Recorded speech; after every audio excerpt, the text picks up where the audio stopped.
ప్రభు నామంలో మీ అందరికీ praise the lord. ఈరోజు మనము ధ్యానించుకోబోయే అంశము,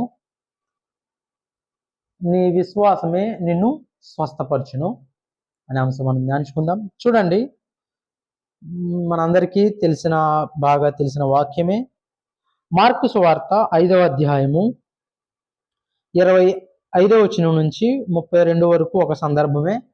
అది చదవండి.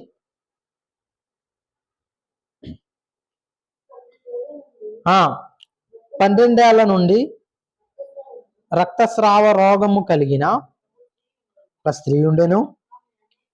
ఆమె అనేక వైద్యుల చేత ఎన్నో తిప్పలు పడి తనకు కలిగినదంతయు వ్యయము చేసుకుని ఎంత మాత్రమును ప్రయోజనము లేక మరింత సంకటపడెను. ప్రార్థన చేసుకుందాం. మా స్తుతులకు కారణభూతుడా, సర్వోన్నతుడా, సర్వాధికారి, అత్యంత కృపాకనికము కలిగిన మా ప్రియ పరలోకమందున తండ్రి, ఈరోజు వాక్యాంశంలోకి వెళ్ళుచుండగా వాక్యం ద్వారా మీరు మాతో మాట్లాడండి. మా మనోనేతలు వెలిగించండి. మీరే ఘనత, మహిమ, ప్రభావములు పొందును ఆరోపిస్తూ సత్యం నుండి సర్వసత్యం మమ్మల్ని నడిపించమని ప్రార్థన చేస్తూ యేసు క్రీస్తు నామమున ప్రార్థన సమర్పిస్తున్నాం తండ్రి, ఆమేన్. దేవుని ప్రియులారా, ఈ 12 సంవత్సరాల నుంచి ఒక రక్తస్రావ రోగం కలిగి ఒక స్త్రీ బాధపడుచున్నది. అయితే అనేక వైద్యుల దగ్గరికి వెళ్ళడం జరిగింది. ఏమండి, మరి స్వస్థత గురించి పాకులాడుతూ, నిజంగా చెప్పాలంటే ప్రయాసపడుతూ ఈ 12 సంవత్సరాల నుంచి కూడా చాలా ఇబ్బంది పడుతూ తనకు కలిగినదంతా కూడా మరి ఖర్చు చేసుకుని ఆ రోగం తగ్గడానికి, ఏమండి ఆ రక్తస్రావణం తగ్గడానికి మరి తనకి కలిగినదంతా కూడా ఆస్తి ఖర్చు పెట్టి ఎన్ని చేసినా ఏమి చేసినా దేనికి ప్రయోజనం లేదు. డాక్టర్స్ దగ్గరికి వెళ్ళినా ప్రయోజనం లేదు. ఆమెకి అసలు ఉపయోగం లేకుండా అయిపోయింది. దేవుని ప్రియులారా, ఇలాంటి సమయంలో 27వ వచనం ఒకసారి మీరు చూస్తున్నట్లయితే, ఆమె యేసును గూర్చి విని, నేను ఆయన వస్త్రములు మాత్రము ముట్టినా బాగుపడదును అనుకుని జన సమూహంలో ఆయన వెనుకకు వచ్చి ఆయన వస్త్రమును ముట్టెను. దేవునికి స్తోత్రం. దేవుని ప్రియులారా, ఇక్కడ చూడండి, దేవుని గురించి, ఆ యేసుని గురించి ఈ రక్తస్రావ రోగం కలిగిన స్త్రీ ఈవిడ వినడం జరిగింది. మరి వీళ్ళు విన్నప్పుడు, ఏమండి, పలానా దిక్కున ఒక స్వస్థత చేశారు, ఒక కార్యం చేశారు, చనిపోయిన వారు సైతం ఆయన లేపిన దేవుడు, లేపగలిగిన సమాధ్యం ఉన్నవాడు అని ఆ దేవుని గురించి ఎక్కడైతే విన్నదో, ఏమేమైతే విన్నదో, తన మనసులో ఒక ఆలోచన పడ్డది, ఒక విశ్వాసం ఏర్పడిపోయింది. అక్కడ ఏంటి, ఆయనతో మాట్లాడాల్సిన అవసరంలా, ఏమండి, ఆయనతో డైరెక్ట్గా ముఖాముఖిగా వెళ్ళి ఆయన చేతులు పట్టుకుంటాను, ఆయన కాళ్ళు పట్టుకుని అదేం అవసరంలా, ఆయన వస్త్రపు అంగీని ముట్టుకుంటే చాలు, నేను బాగుపడిపోతాను, నేను స్వస్థత పొందుతాను అని తన విశ్వాసాన్ని అక్కడ మనకి కనిపిస్తుంది. ఆమె చూడండి, జనసమూహంలో వెళ్ళి ఆయన వస్త్రమును ముట్టెను. 29వ వచనం, వెంటనే ఆమె రక్తధార కట్టెను గనుక తన శరీరములోని ఆ బాధ నివారణమైనదని గ్రహించుకొనెను. దేవునికి స్తోత్రం. చూడండి దేవుని ప్రియులారా, ఎప్పుడైతే దేవుని యొక్క ఆ జన సమూహంలో దేవుని యొక్క వస్త్రపు అంగీని ముట్టుకున్నదో, తాకిందో, వెంటనే ఆమె ఆ రక్తం దార కట్టుబడి ఆమె నేను స్వస్థత పొందాను అని గ్రహించుకోవడం జరిగింది. దేవుని ప్రియులారా, వెంటనే అక్కడ చూడండి 30వ వచనం, వెంటనే యేసు తనలో నుండి ప్రభావము బయలువెళ్ళినని తనలో తాను గ్రహించి జనసమూహం వైపు తిరిగి చూచి,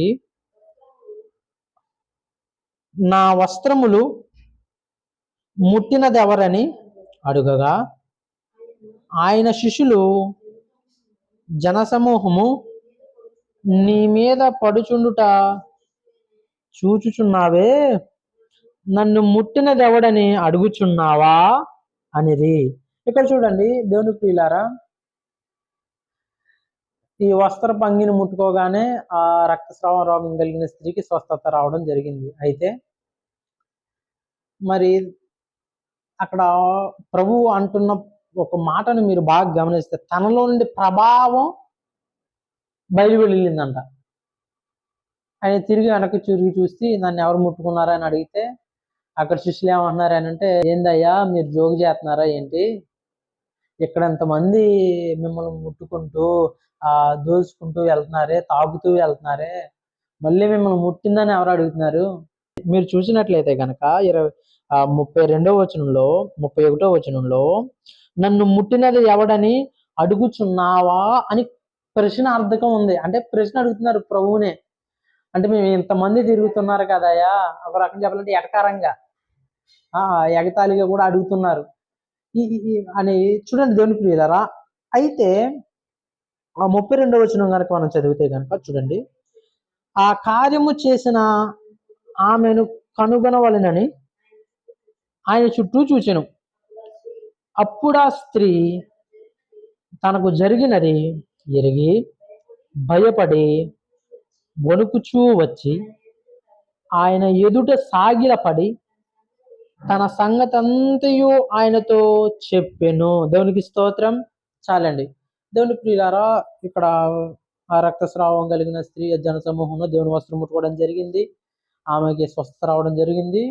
ఈ ప్రభువు మరి ప్రభావం బయటకు వెళ్ళడం జరిగింది. ఈ విషయాలన్నీ జరిగి ఇక్కడ ఆమె కనుగొన్నప్పుడు ఆమె చెప్పాల్సిన విషయం చెప్పిన తర్వాత, దేవుని ప్రియులారా, మనకి ఈ యొక్క 34వ వచనమే చాలా ప్రాధాన్యమైనది. చదవండి మీరు.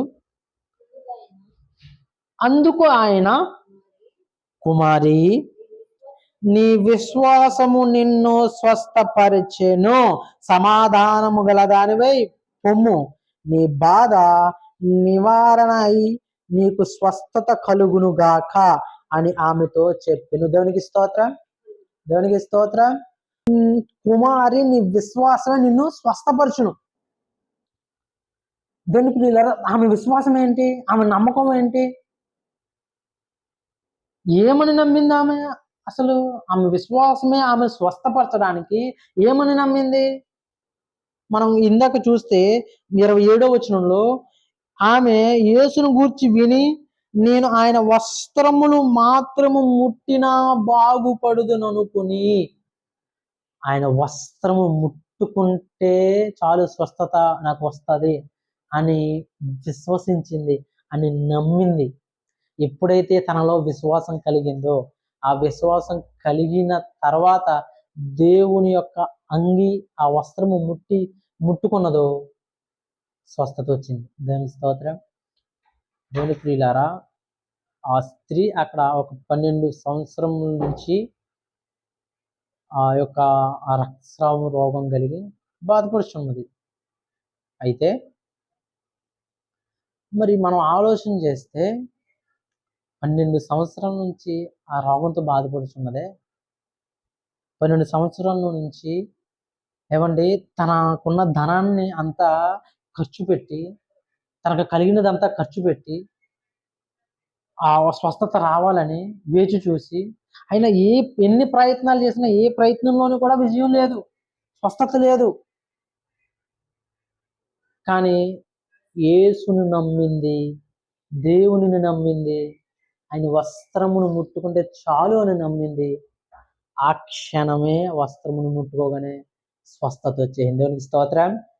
దేవుని ప్రియులారా, ఇక్కడ ఉన్నవారిలో కానీ అనేక మంది కొన్ని బాధల నిమిత్తము, కొన్ని వ్యాధుల నిమిత్తము, రోగం నిమిత్తము బాధపడుతున్నవారు, వీరు ఏం చేస్తారని అంటే, ఆ కొండ మీద ఎవరో ఉన్నారు, వాళ్ళు చేపడితే తగ్గిపోద్ది, ఆయన ఎవరో నిమ్మకాయలు ఇస్తే అది దాంట్లో తగ్గిపోద్ది, లేకపోతే ఏదో తాడు ఇస్తారు, ఆ తాడు దానివల్ల తగ్గిపోద్ది, లేదంటే ఒక 2 నిమ్మకాయలు ఇచ్చి తల కింద ఒకటి జోబులో పెట్టుకుని ఉంటే తగ్గిపోతుంది, ఆ నిమ్మకాయ కోసుకుని రసం తాగితే తగ్గిపోతుంది. అని అనేక ఆలోచనలు కలిగి వెళ్ళి వచ్చిన వారు కూడా అక్కడ ఉన్నారు. క్రైస్తవ ప్రపంచంలో అనేక మంది ఉన్నారు. దేవుని ప్రియులారా, ఒకటి బాగా నమ్మండి, ఒకటి బాగా విశ్వసించండి. నీకు వచ్చిన రోగం, నీకు వచ్చిన వ్యాధి, నీకు వచ్చిన అనారోగ్యం, అస్వస్థత ఏదైనా కానివ్వండి, నీ కుటుంబంలో నీలో ఏదొచ్చినా సరే అది నీకు తెలియకపోవచ్చు. కానీ నీకు అక్కరగా ఉన్నదేదో అది నీ తండ్రిని అడగక మునిపే అది నీ తండ్రికి తెలుసు అని వాక్యం సెలవిస్తుంది. మనకు అక్కరగా ఉన్నవేవో దేవునికి తెలుసు. అయితే మరి ఎందుకు ఆలస్యం అవుతుంది? ఎందుకు ఆలస్యం అవుతుంది అంటే నీ విశ్వాసానికి పరీక్ష, నీ నమ్మకానికి పరీక్ష, నీ భక్తికి పరీక్ష. నీవు భక్తిలో పాస్ అవ్వాలనంటే, నువ్వు భక్తిలో వెదగాలి అనంటే, విశ్వాసంలో ఇంకా బలపడాలంటే నీ విశ్వాసానికి ఒక పరీక్ష. అయితే ఈ పరీక్షలో మనం తప్పటడుగులు వేయకూడదు. ఏమండి, తప్పటడుగులు వేయకూడదు. 12 సంవత్సరాల నుంచి ఈ స్త్రీ ఆ రోగం నుంచి బాధపడుతున్నదంటే, ఎప్పుడైతే దేవుని గురించి విన్నదో, ఎప్పుడైతే దేవుని గురించి తెలుసుకున్నదో, ఆయన వస్త్రవంగిని ముట్టుకుంటే చాలని నమ్మిందో, వెంటనే ముట్టుకున్నది, స్వస్థత వచ్చింది. కానీ దేవుని గురించి తెలియకముందు ఏమైంది? 12 సంవత్సరాల నుంచి బాధపడుతున్నది. ఎప్పుడైతే దేవుని యొక్క అంగీని ముట్టుకున్నదో, ప్రభువు అక్కడ అందుకు ఆయన నీ విశ్వాసము నిన్ను స్వస్థపరచును. దేవునికి స్తోత్రం. అటు రీతిగా దేవుని ప్రియులారా, ఎవరికైనా ఏమి బాగోలేకపోయినా, అనారోగ్యంగా ఉన్నా, ఏమండి, ఎవరైనా